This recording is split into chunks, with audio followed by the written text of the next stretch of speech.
Hello everybody. Today we are here to talk about the sonnet from Romeo and Juliet. Here, this is Act 2.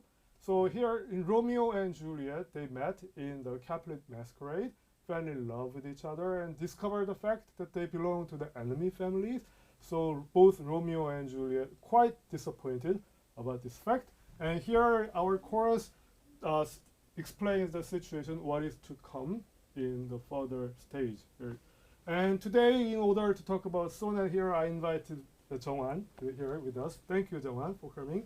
So before we dive anywhere further, Jongwan, why don't you rehearse the sonnet from the beginning to the end first? Okay. So that we are now to cover the entire sonnet from the beginning to the end. I'm going to cover the entire sonnet just by reading it along. Now all desire doth in his deathbed lie, and young affection gapes to be his heir. That fair for which love groaned for and would die, with tender Juliet matched, is now not fair. Now Romeo's beloved, and loves again, alike bewitched by the charm of looks. But to his foe supposed he must complain, and she still loves sweet bait from fearful hooks. And being held a foe, he may not have access to breathe such vows as lovers used to swear, and she as much in love, her means much less to meet her new beloved anywhere. But passion lends them power, time means to meet, tempering extremities without extreme sweet. Thank you, Jongwan. Good job, excellent. So as you guys know, this is a normal sonnet, which means that it has 14 lines total and 3 quatrains. And at the end, we have one couplet here. So usually in couplet, they introduce topic and theme of this particular sonnet. Of course, in this particular sonnet, it talks about love between Romeo and Juliet because they love each other like with extreme sweet. It helps them to discover that no matter what hardships they are faces. So this is a theme. And now, from the beginning here, it says, now all desire those in his deathbed lie, and young affection gapes to be his heir. That fair for which love groaned for and die, with tender Juliet matches not now fair. So Jongwan, please tell me, what does this mean? Now all desire those in his deathbed lie, and young affection gapes to be his heir. So since this is a sonnet, we are going to cover by sentences per sentences, 2 of them each. Okay. So, which starts with now all desire doth in his deathbed lie. The all desire that Romeo possessed toward a woman he once loved for is now dead, and that desire is now lying on her or his bed.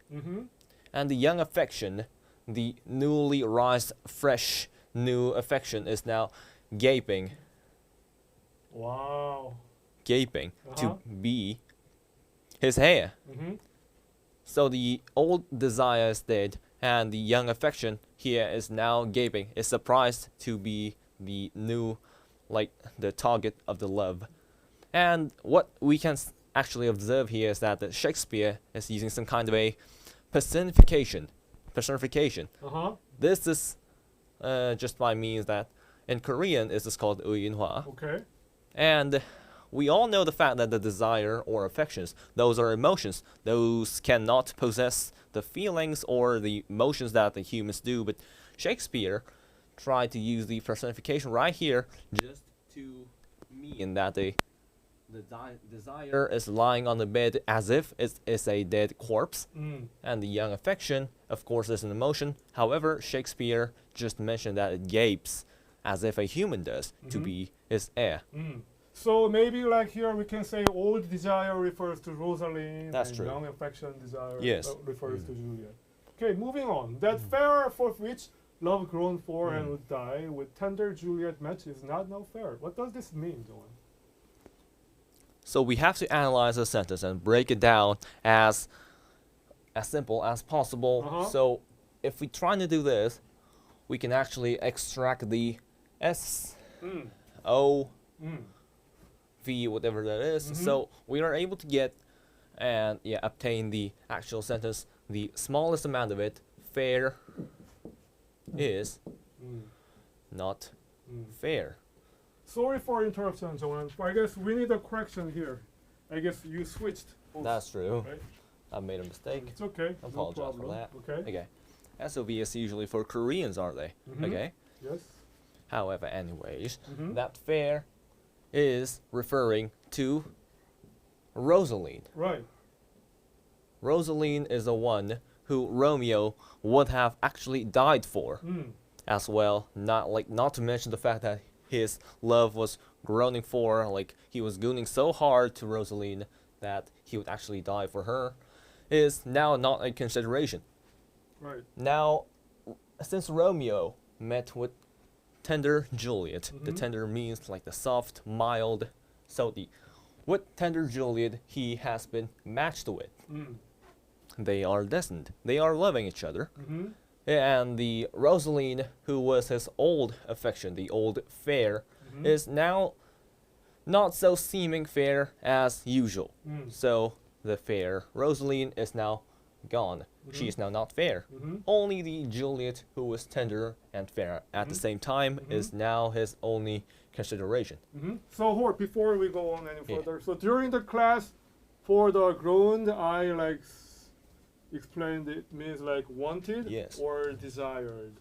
Desire. Mm. So Romeo used to desire Rosaline, and Romeo was willing to die for Rosaline, but not anymore because of you, Juliet. That's true. And for the another literary technique here, with that fair, not fair. So maybe we can say this is Shakespeare. using- Juxtaposition. Yes. Juxtaposition. Right, exactly. Thank you, John. Okay. So Shakespeare is using technique of juxtaposition here. Switching positions between the words to have more actual meanings between the words. Okay. That is the juxtaposition, and Right. we will be continuing. So moving on. Now Romeo is beloved and loved again and like bewitched by the charm of looks. What does this mean? Now let's see how the sentence is formed.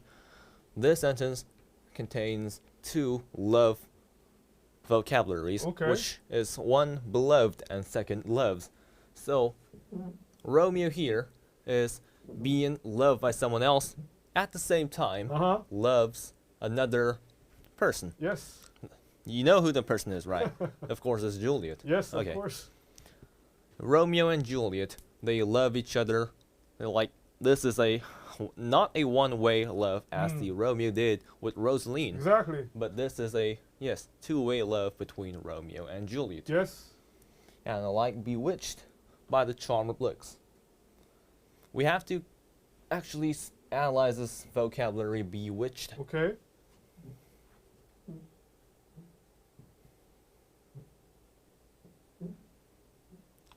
Anyone who knows English would know what this word witch means. Uh-huh.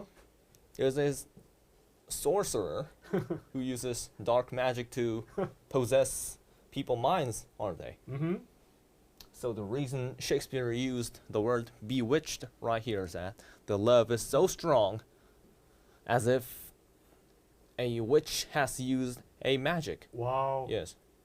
Wow. There is no actual witch, but however, their Wow. love is so strong as if the witch has like used the magic to stick them together as the lovers. So they are saying these two lovers were connected Exactly. by the witch, by the charm of looks. Just by looking at each other, she looks so beautiful that as if a witch had possessed me, I just sucked into her Wow. lookings, I should say. Okay.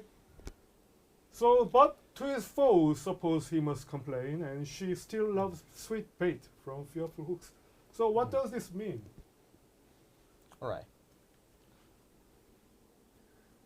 His foes opposed should be saying that those two, for Juliet, Mm.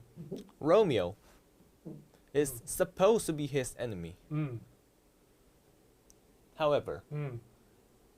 yes, the Juliet must complain about Romeo instead of loving him, since they are enemies. Mm. However, she just stole the love's sweet bait from fearful hooks. Mm. So this hook, which rather might sound so fearing, so fearsome Mm. of a love, she just took the bite of it, Mm. knowing the fact that they are going to be in danger while having an affection with a enemy. Not to mention the fact that they are in a rivalry for centuries. Okay. So they can be in such a troublesome situation. And despite the fact that they know that they are in danger, they cannot stop like trying to get or obtain the baits of the sweet love. So this has to be another. Okay, hold on. Yes. Okay, so your interpretation is good enough and mostly correct. Yes. And I just want to make a clarification on this sentence. All here. right. So in this case, we are talking about Romeo's case and Juliet's case separately. Here, Shakespeare talks about Romeo's case Yes. first. And then he talks about Juliet's case. Yes, that's true. So for Romeo, Shakespeare says Romeo should complain to his enemy. The reason is because Romeo loves Juliet so much. Yes. However, since Juliet belonged to the enemy family, Romeo cannot love Juliet. Romeo cannot have an opportunity to meet Juliet. And maybe Romeo is quite angry about not being able to meet Juliet. So for that matter, Shakespeare says that Romeo must complain to his enemy, That's to his right. Capulet That's family, right. being an enemy family, so he doesn't have enough opportunity Yes. to meet up with Juliet. And for the Juliet's case, Juliet also, she has some kind of problem. She knows that the Romeo belonged to the enemy family. So for Juliet, Romeo is like a bait in the fearful hooks. That's it means true. that if Yes. Juliet takes this bait, Juliet is end up going to be get killed. Yes. Juliet dies, and Juliet knows. That's why, because Shakespeare says that it's a sweet bait from a fearful hook. So Juliet knows that if she takes this bait, Yes. she is going to die. Yes. However, she takes the cannot bait stop. anyway Yes. because she is deeply in love. Romeo That's right. and like Jungwon mentioned, both Romeo and Juliet, they are bewitched to each other, so they cannot help but falling in love with each other. So their love cannot be stopped. So from here, we talk about Romeo's case, that Romeo should complain to his enemy. And second, Juliet takes this bait Yes. from fearful hooks. Here. Yes. Okay? Now I can see again that he uses the pronouns he and she to differentiate the person who is in the target. Exactly. Yes. Wait. Okay. Let's go. Then, being held a foe, he may not have access to breathe such a vow as lovers used to swear. Can you also tell me, Jungwon, what does this mean? Let me have a quick look. So, these sentences, being held a foe, they may not have access to breathe such vows as lovers used to swear. So they have been held as a foe. They are in a foe situation. So Romeo and Juliet, they are foes. They are not supposed to even talk to each other, and they are only allowed to hate each other rather than loving. Right. Okay. He may not have an access to breathe such vows lovers usually used to swear. Okay, you know the fact that the lovers in usual say like, I love you darling, I love you so much. There's only you that I can see something like those phrases to impress or Right. like trying to contain their loves. Keep going. However, as foe situations going on, they are not allowed to talk, let alone the communications, the overall. So they may not have an access to have a conversation or say some of the phrases that the lovers would have said in usual. So that's why Romeo cannot like breathe out such sentences, such phrases to impress his lover, who was Juliet. So in the class, I said that the here access refers to the opportunity. Yes. Opportunity. Opportunity. And also like breathe Yes. here To say. to say or to speak.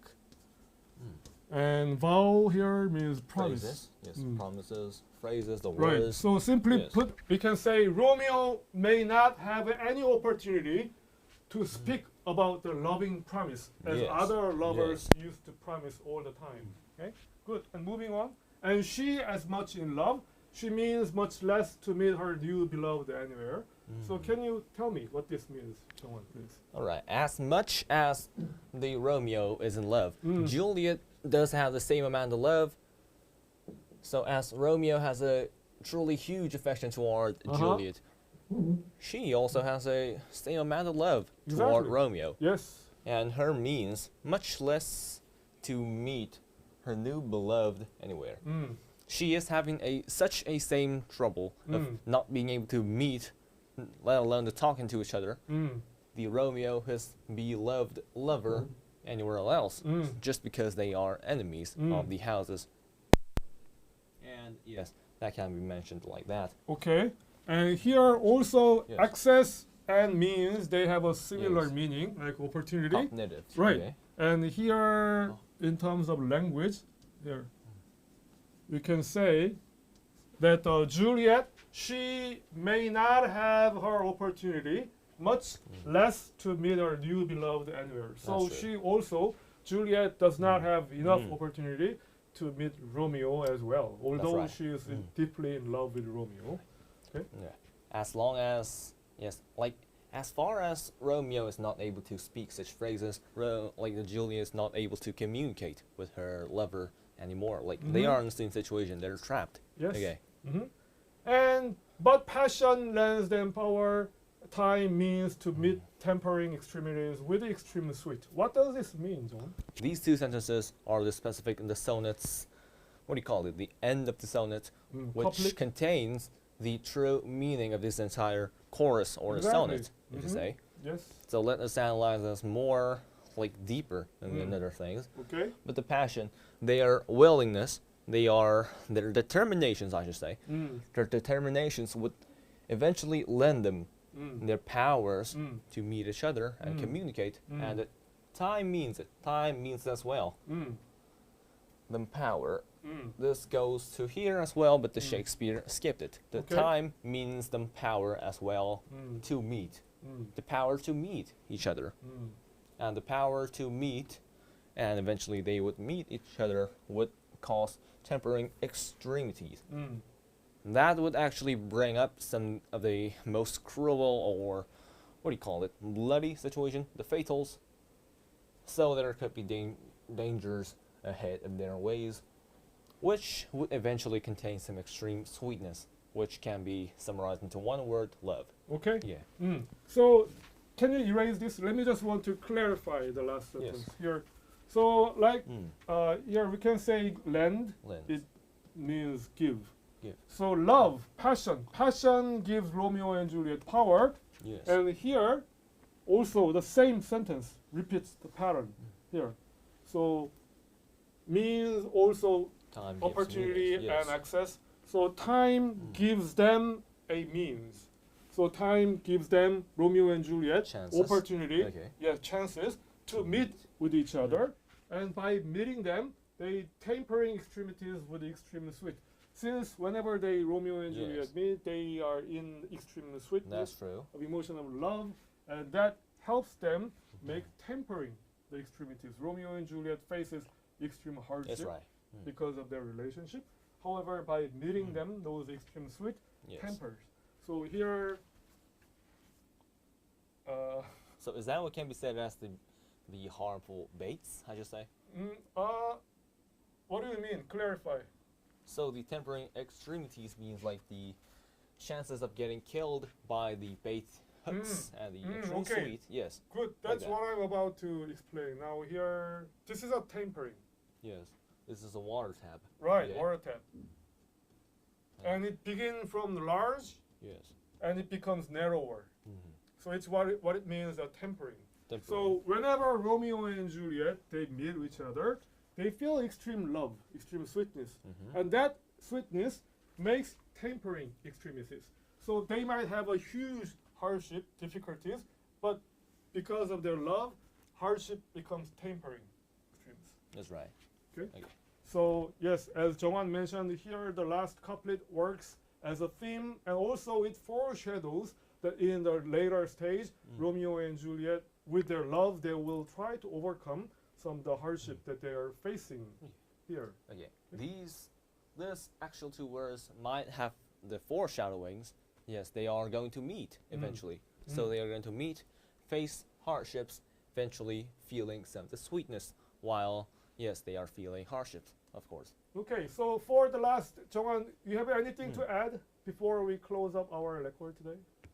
Just you said before, this Romeo and Juliet, like they had some kind of a multiple interpretations, as you said. Mm-hmm. One is the fact that you have mentioned earlier, this Romeo and Juliet has, what do you call it?